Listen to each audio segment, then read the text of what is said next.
ไม้หักแล้ว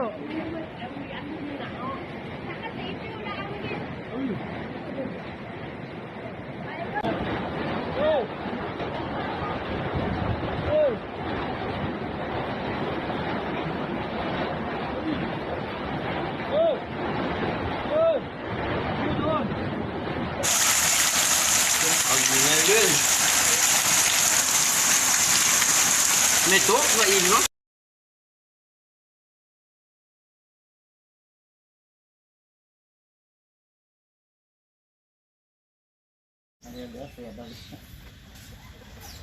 อันนู้นเอาลงมาแล้ว4-5 แผ่นยอดไม้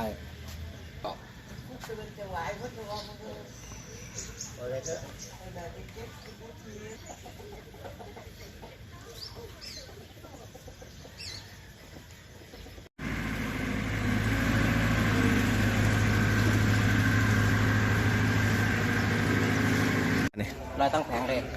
ลอยเราไปตกตกใส่ตรงข้ามน้ำตรงนี้ล้างน้ำมาดูนี่ก่อนก็ได้ล้างน้ำ